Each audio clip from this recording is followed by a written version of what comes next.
Pejuang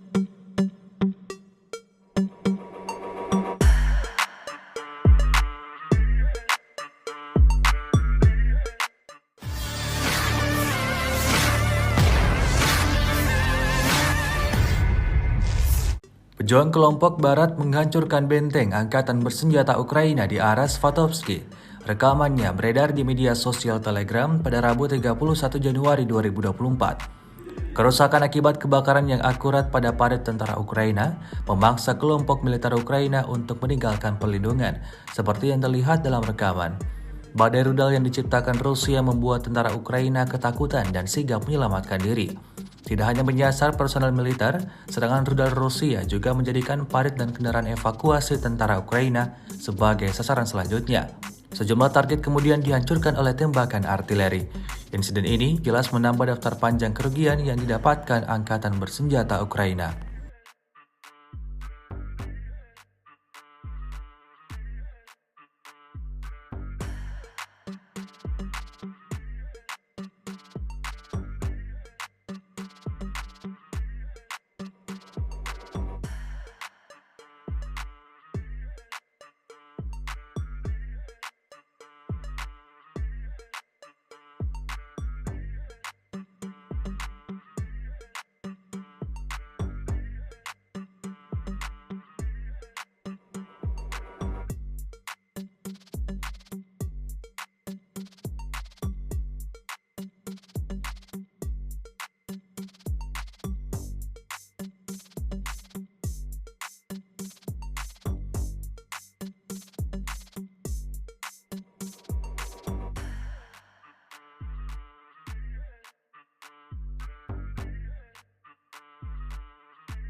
Download Tribun X sekarang, menghadirkan lokal menjadi Indonesia.